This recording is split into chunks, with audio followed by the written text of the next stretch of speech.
Want to win the inventory game? With Kelley Blue Book Instant Cash Offer, you can lock in trade-ins before your competitors even blink. Faster deals, better margins, lock in and load up today at b2b.kbb.com. Welcome to Daily Drive for Friday, October 10th, 2025. I'm Jake Neer in Detroit, in for Kellen Walker, who's on assignment. Today on the show, Ford joins GM in canceling its EV lease tax credit extension, the Chevy Bolt returns for a limited run, and GM cancels its next-gen hydrogen program. Plus, Vehicle Management Systems co-CEO David Prusinski joins the show to talk about how AI is transforming fleet management. It makes it much easier for the provider of the service to offer a high-value solution to end fleets and end retail customers. Let's run through all the news you need to know to keep up in the auto industry. Ford is canceling an electric vehicle leasing program that effectively would have extended the $7,500 federal tax credit that expired last month. It comes after a similar move by General Motors after pressure from two Republican U.S. senators who accused them of, quote, bilking the U.S. taxpayer. Ford said it would continue to offer discounted leases on EVs through December, but without claiming the tax credit. Just as the U.S. EV market adapts to the loss of federal subsidies that helped improve affordability, Chevrolet's decision to bring back the electric Bolt subcompact crossover will give it a sub-$30,000 offering. The 2027 Bolt launch trim, an LT with a comfort package expected to arrive at dealers in January, will start at just under $30,000 with shipping. An entry-level LT variant is expected later in 2026, priced at $29,000. But GM's mass-market brand said the second-generation Bolt also will be a limited-run offering without sharing specific details. Chevy did not disclose production volumes or timelines, but told reporters that the Bolt and the larger Equinox EV compact crossover should make up most of the brand's EV sales next year. And GM has canceled its next-generation hydrogen fuel cell development efforts and scrapped a planned $55 million factory in Detroit. That's after determining there's no path forward for the nascent propulsion technology.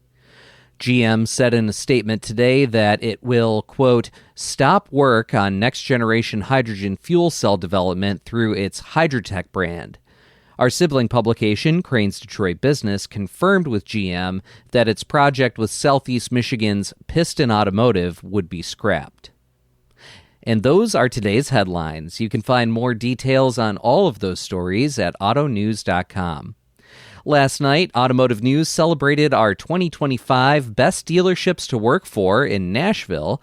Joining me now to talk more about it is Automotive News Senior Retail Editor Dan Shine. Dan, as always, welcome back to Daily Drive. Jake, great to be with you. Yeah, from the hustle and bustle of Nashville, Tennessee there, where we had our Best Dealers to Work For event. Dan, tell us a little bit about this year's event. It's one of my favorite events. I'm a little sad that I didn't get to go this year, but of all the events that we do every year, it's probably the most fun, I would say.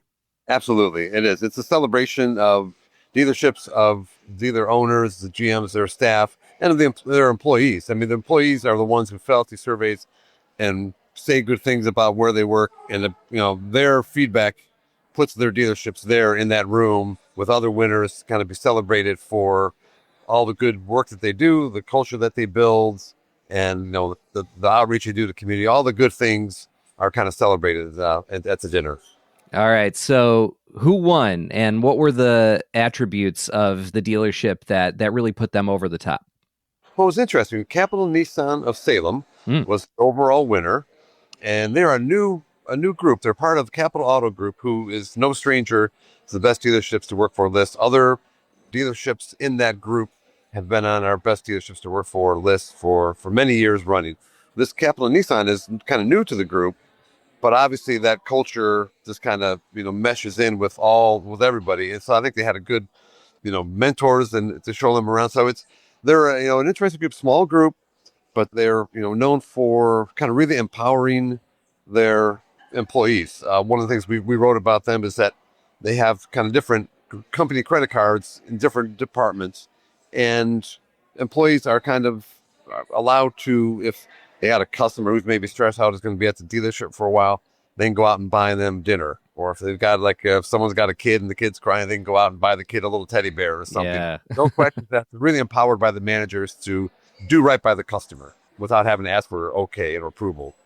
That's great. And so it's not just necessarily working for the dealership. It's sort of holistic, right? It's not just the employees. It's sort of how they treat everyone from employees to customers.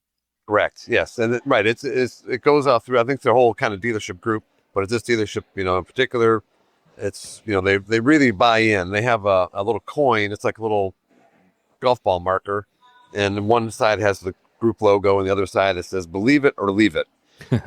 And the employees carry it around in their pocket every day when they come to work. And randomly, a manager may come up and say, let me see your coin or whatever. And if they have it, they might give them $100 or things like that. But it's also kind of reinforcing this ideal that you got to be all in with their culture and what they believe in and how they treat people and their hospitality, or leave the group. And so kind of just reinforced every day with, when everybody gets dressed for work and they slip that coin in their pocket or their purse or whatever it might be, that they're all in for that dealership. Well, very, very interesting. Congratulations to them. Before you go, Dan, it's Friday, which means that it's Fixed Ops Friday here on Daily Drive. You have an interview that we're about to hear in just a minute with the co-CEO of Vehicle Management Systems. Just, set that up for us. What were some of your big takeaways from that conversation?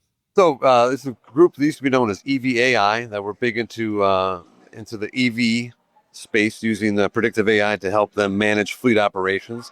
They've kind of now rebranded. They brought in Dave that used to be worked with Ford, and they're now kind of trying to use that technology across all types, ICE vehicles, EVs, fleets.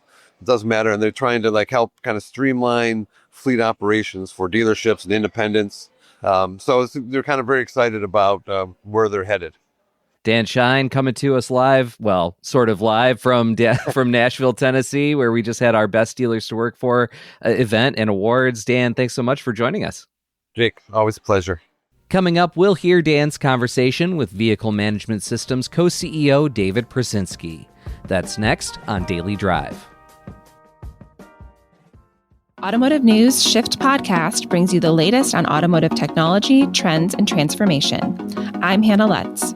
And I'm Molly Boygon. We're the new co-hosts of Shift, and we're excited to bring you new conversations with experts and industry insiders like this one with Larry Dominique, president of LD Management Consulting. I do believe the legacy OEMs are falling into a trap. They've got to find a way to, in some ways, build a new airplane while they're still in flight. Catch Shift, available every Sunday, wherever you get your podcasts. Inventory is tight. Competition is fierce, but Kelley Blue Book Instant Cash Offer gives you the edge. With direct access to consumer trade-ins, you can lock in more of the used inventory you need and load up your lot. Dealers using Instant Cash Offer cut cost to market by 3.7% and close deals faster with new tools like counteroffer. That means more margin, less hassle. Whether you're looking to boost your used car pipeline or streamline your acquisition strategy, it's time to lock in and load up. Visit b2b.kbb.com to request your demo and see how Kelley Blue Book can help you win more deals more often. Welcome back to Daily Drive. I'm Jake Neer. Former fleet management enablement company EVAI is now Vehicle Management Systems. Its co-CEO David Prusinski spoke with Automotive News senior retail editor Dan Shine about the company's rebranding and how predictive AI can deliver greater uptime and lower operating costs for service departments. Dave, thanks so much for joining me on the Fixed Ops Friday edition of Daily Drive. Thanks a lot, Dan. It's great to be here, and I appreciate the opportunity to speak with you today. So a couple of big news for you. Recently been named co-CEO at what people kind of knew as EVAI, which is now going to be rebranded as Vehicle Management Systems. So tell me a little bit about the rebrand, and is it, EVAI and VMS kind of the same thing, or is there maybe a new little mission with VMS that you maybe didn't do in the past? So thanks for the question. VMS rebranding really represents a broader scope of the solution of the market that we're able to service. I think EVAI did an amazing job building, an AI first intelligence platform for fleets, dealers, and for third party service networks. The rebranding is an opportunity for us to tell the market, look, we have the ability to service a lot more than just EVs. In fact, the tools are equally representative and valuable for ICE vehicles, multi-brand, OEM, doesn't matter the OEM, and that it's an AI first platform. So really it's an opportunity to say, listen, we're addressing a lot greater solution, a lot bigger on the market, and this is our way to tell the world that we're doing so. In your past, you spent a little bit of time with Ford Motor Company. So what kind of experiences do you bring to your new role in this new company? I've been in software for the past 30 years. For the past 25, been in SaaS businesses. And for the past 15, I've really focused on the connected vehicle market. For 10 years, I started out with a very small company called Fleet Complete and helped turn that into one of the largest connected vehicle players in the world over those 10 years. And then I moved on to Ford, where I was the chief revenue officer for Ford's integrated services, bringing software solutions to millions and millions of Ford vehicles all around the world. And I helped to grow that business from a very nascent idea from Ford Pro to begin with back in 2021 until 2025, just recently when I moved over to VMS. What I'm bringing over here is, my experience is really about scaling. You asked the question, kind of why did I come here? It leads to that, which is I came here because I really had an idea. And the idea is I wanted to create a solution that democratizes uptime solutions for underserved markets. Those underserved markets being kind of SMB fleets, third-party service networks, and some dealers out there as well. VMS's AI-first platform allows these folks to be able to have the same competitive advantages of offering and using fleet uptime solutions and even retail uptime solutions for retail vehicles for those areas that don't necessarily have the scale or the scope of maybe large OEMs or national service networks. These solutions are typically very resource intense, and the AI tools within the VMS platform really do make it easy for everyone to be able to take advantage of these solutions, make it easy, and of course, make it simple for them for dealers and for service networks to get vehicles back in the bays and for fleets to keep their vehicles on the roads. So I've seen a lot of, and maybe I'm curious, because I think I see more and more, whether it's dealership service departments to independent repair shops, getting into fleets. It's along with their, consumer, customer pay type work. Why do you think that is? Is it just makes good business sense? Is it as simple as that? Or is it, to keep those bays full? Or what? It just seems like there's more and more who are kind of maybe discovering, that fleet is going to be a very important part of their business. Well, I think it really comes down to the value proposition that fleet repair represents. Fleets, if a fleet vehicle goes off the road, that's a huge cost. And specifically in the SMB fleets where we're kind of focusing, which is if I'm a 10-unit fleet and I have one vehicle go off the road, that's 10% of my revenues that are gone. If it's 2, it's 20%. And that's a catastrophic number for small business. So I think that the third-party repair facilities who have these great relationships are understanding that being able to offer uptime solutions such as VMS give them the ability to create a much stronger relationship, and then, of course, bring them back into their own bays as opposed to losing that business to another service provider. So it's all about increasing margins for service networks. It's all about increasing margins for dealers. And it's about solidifying that relationship between that dealer and service provider and that fleet. And of course, it's about keeping those vehicles on the road and creating that great relationship to make sure that business continues to prosper.